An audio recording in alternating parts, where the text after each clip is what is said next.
Ili uweze kuwa mfano na uishi vizuri katika jamii, ni lazima uwe ni mtu ambaye jamii inakuhitaji. Sio ifikie mahali kama ndio unadondoka basi wote wanafurahi kwamba afadhali kadondoka. Lazima tujifunze kwa viongozi wetu, mitume waliotangulia, jinsi walivyoishi na watu, waliishi namna gani. Agizo la Mwenyezi Mungu ni kutumia hikma katika mambo yote tunayofanya yanayohusu maisha. Kama nilivyoanza kusema mwanzo kwamba tunapozungumzia ibada, tunazungumzia mfumo kamili wa maisha ya mwanadamu. Yuko kwenye ibada, as long as mfumo huo anaokwenda nao ni mfumo halali, ajue kwamba yuko kwenye ibada. Kwa hiyo hili ni jambo ambalo tunatakiwa tulitangulize mbele. Tuhakikishe kwamba sisi ni Watanzania. Utanzania wetu, kama tulivyoambiwa hata na viongozi wa nchi hii nyuma huko, kwamba tunapozungumzia kwa mfano Afrika, ni Afrika yetu moja. Ukimzungumzia baba wa taifa Mwalimu Nyerere, sisi tukiwa vijana, na ndio moto uliokuwepo mpaka kuhakikisha kwamba Afrika yote inakuwa huru, alikuwa akirudia kusema kwamba uhuru tulipata kweli mwaka 61, lakini uhuru huo haukukamilika. Alikuwa anasema haukukamilika kama kutakuwa kuna nchi nyingine bado hazijajikomboa, hazijapata uhuru. Kwa hiyo ni kwamba unapoishi katika jamii, uhakikishe kwamba unampendelea mwenzio jema lile unalojipendelea nafsi yako. Wa rahmatullahi wa barakatuh. Kwanza nipeleke shukurani kwa muumba wa mbingu na ardhi, Allah subhanahu wa ta'ala, ambaye katuamsha tukiwa wazima, na leo tuko mbele yenu ndugu zetu wanahabari, tukiwa na jambo letu.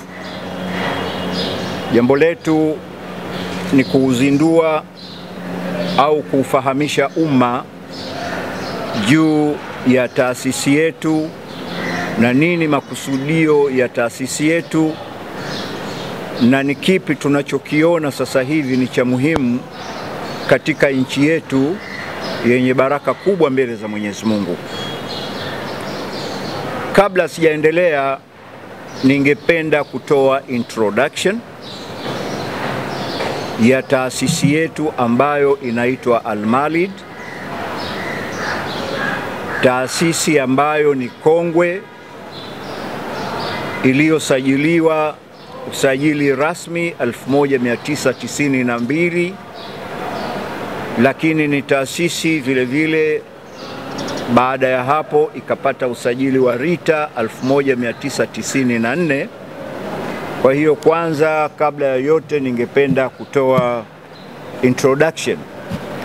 Mimi nayezungumza naitwa Sheikh Rajab Katimba, ni katibu mkuu wa taasisi hii ya Al-Malid. Kushoto kwangu amekaa Alhaji Ndalama Saidi, yeye ndiyo mwenyekiti wa bodi ya wadhamini wa taasisi yetu na ndio mlezi wetu.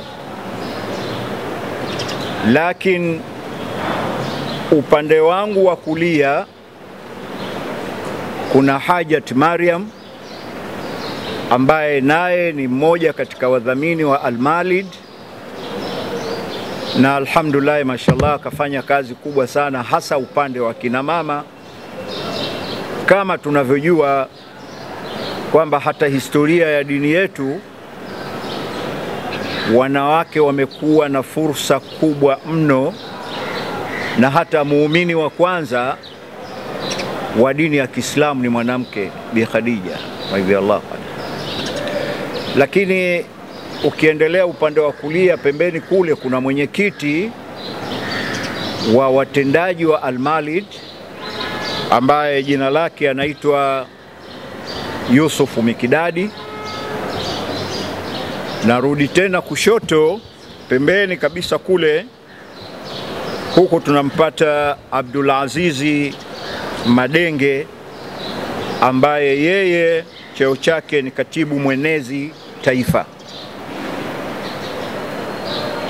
Baada ya hapo tunaye bwana Suleiman Mbogo, yeye anaitwa Suleiman Bakari Mbogo, ambaye yeye ni kiongozi au mwenyekiti wa mkoa wa Dar es Salaam.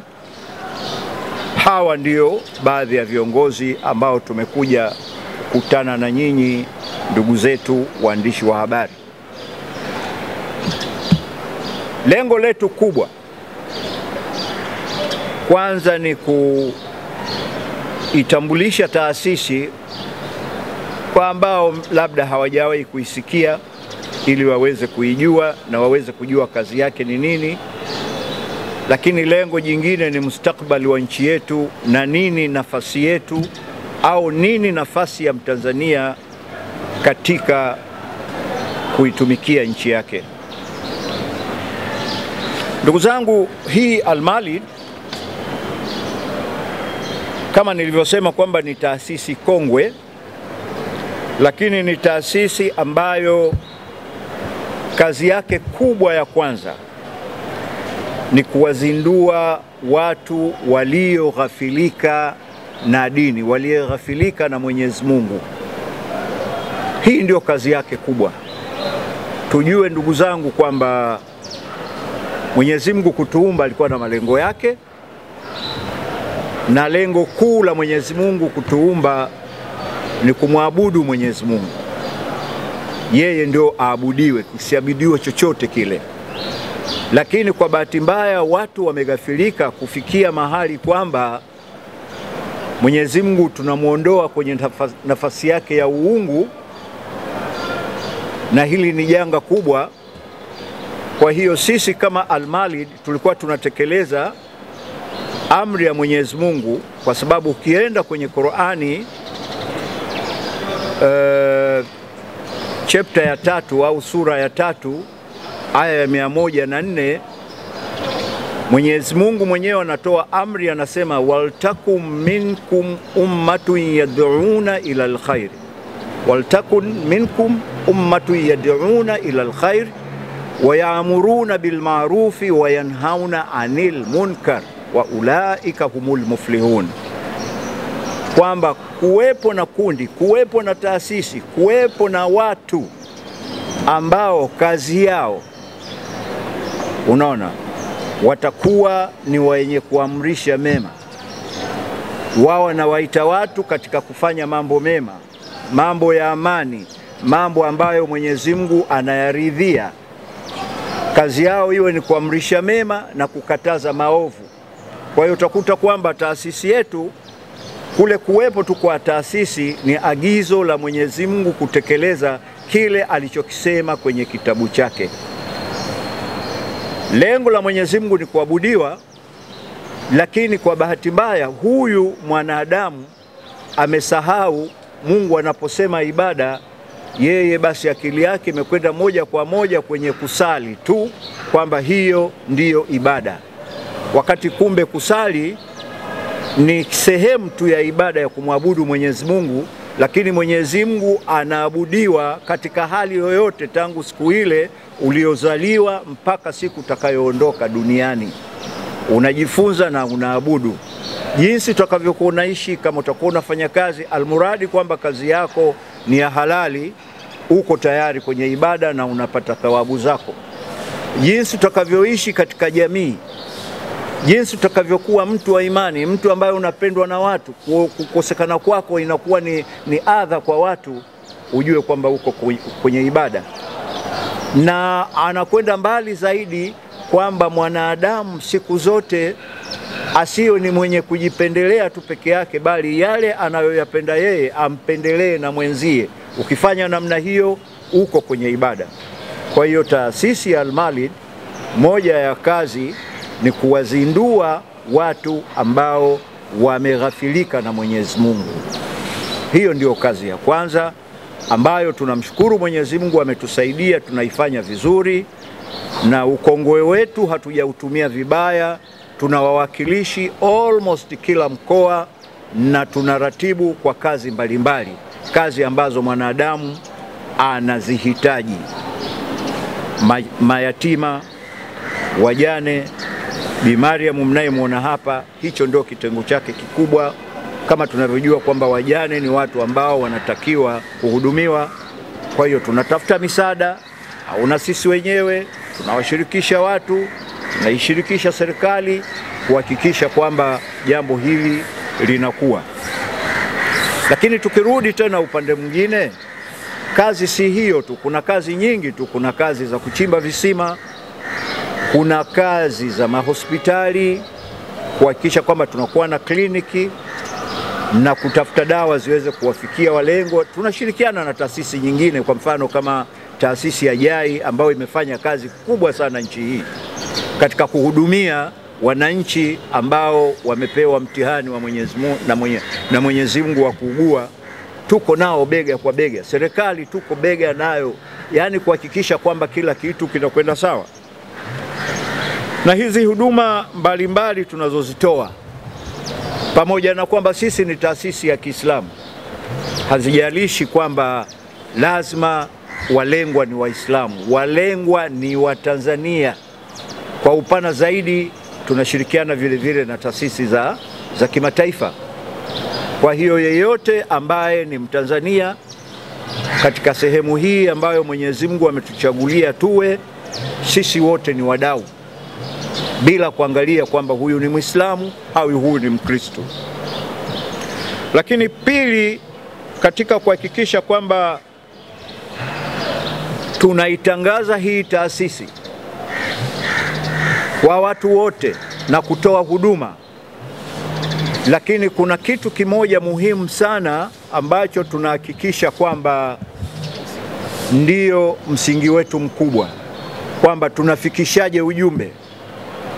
Niwakumbusha kidogo ndugu zangu wanahabari, ukisoma katika vitabu vitakatifu, manake vitabu vya Mwenyezi Mungu viko 4, kuna Taurati, kuna Injili, kuna Zaburi na kuna Qur'ani. Kwa hiyo katika kuifanya hii kazi, hii ndio guidance yetu tunayoitumia. Ukimwangalia Mtume Musa, Nabii Musa alayhi salam, ambaye yeye assignment yake ilikuwa kupeleka message kwa Firauni. Firauni nani? Firauni ni kiumbe ambaye madhambi yake yalikuwa makubwa kuliko hata ya Ibilisi. Yeye alifikia stage ya kujiita kwamba ni Mungu mkuu. Rekodi iko kwenye vitabu. Na hakuna dhambi kubwa mbele ya Mwenyezi Mungu kama hiyo. Lakini ilipofikia time kwamba sasa Mwenyezi Mungu anataka kumzindua huyu mja wake Firauni anayejiita Mungu na kumtuma Musa, alimpa agizo kwamba nenda na soft language, nenda na kauli laini. Pamoja na kwamba amemuudhi sana Mungu, lakini Mungu kuonyesha rehema zake anamwambia peleka message lakini kwa kauli nzuri. Ni fundisho tunalolipata sisi hasa katika nchi yetu, kwamba almuradi kwamba sisi ni wanadamu, hatujakamilika, ni wenye kukosea. Ni lazima kuwe na kusameheana, na ni lazima message unapoipeleka kwa mtu ambaye unamwona hayuko sawa, uipeleke kwa nini? Kwa kauli nzuri.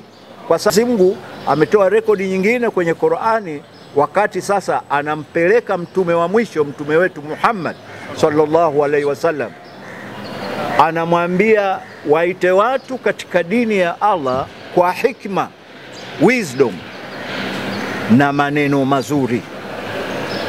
Haya ni mafundisho ambayo tunatakiwa tuyapeleke kwa hizi siku ambazo sisi tunaita ni siku tete, ambapo kwa bahati mbaya kuna watu ambao wanataka kuvuruga amani. Kwamba ili uweze kuwa mfano na uishi vizuri katika jamii, ni lazima uwe ni mtu ambaye jamii inakuhitaji. Sio ifikie mahali kama ndio unadondoka basi wote wanafurahi kwamba afadhali kadondoka. Lazima tujifunze kwa viongozi wetu, mitume waliotangulia, jinsi walivyoishi na watu waliishi namna gani. Agizo la Mwenyezi Mungu ni kutumia hikma katika mambo yote tunayofanya yanayohusu maisha. Kama nilivyoanza kusema mwanzo kwamba tunapozungumzia ibada, tunazungumzia mfumo kamili wa maisha ya mwanadamu. yuko kwenye ibada, as long as mfumo huo anaokwenda nao ni mfumo halali, ajue kwamba yuko kwenye ibada.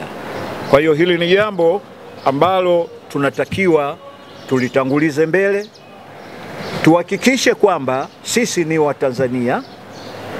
Utanzania wetu kama tulivyoambiwa hata na viongozi wa nchi hii nyuma huko, kwamba tunapozungumzia kwa mfano Afrika, ni Afrika yetu moja.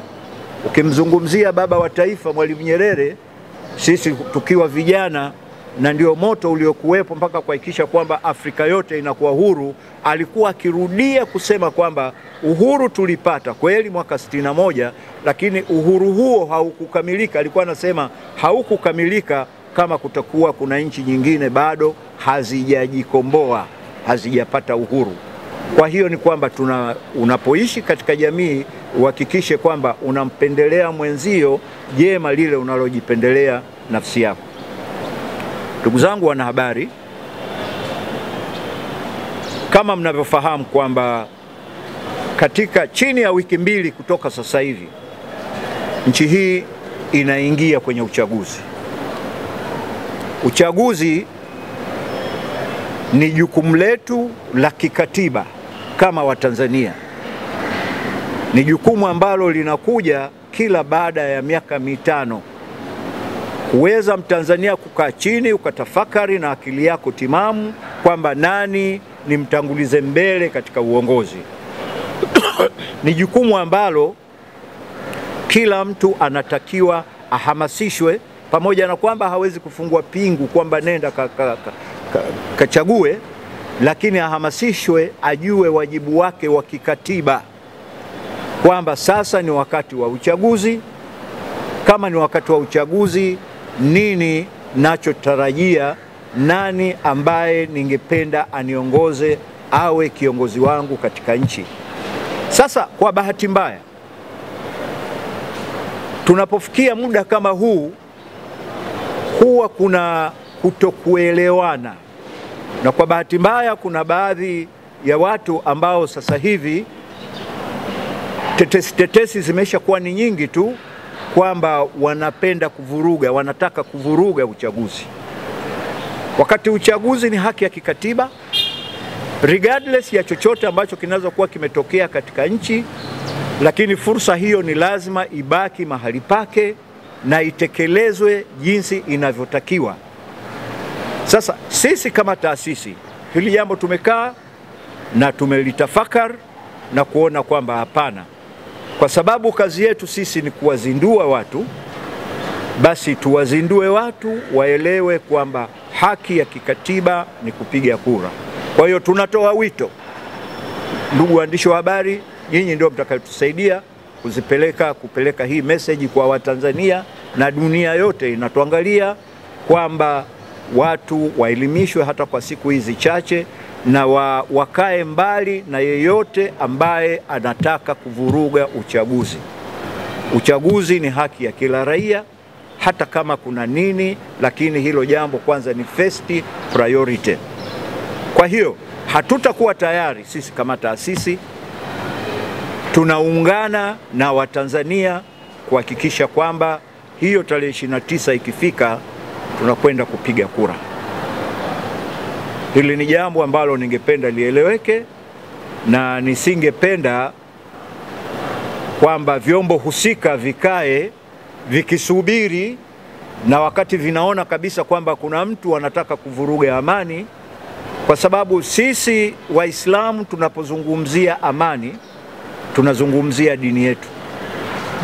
Unaposema kwamba mimi ni Muislamu, unasema kwamba mimi ni mtu wa amani. Unapokuwa na amani, yawezekana kabisa kwamba kunaweza kuwa kuna up and downs katika hiyo amani, lakini first priority inatakiwa iende kwenye amani. Lakini baadaye kama kuna kitu kinaweza kirekebishwe, lakini tukijua kwamba point namba moja ni nini? Ni amani. Na hakuna chochote kinachoweza kwenda vizuri katika nchi.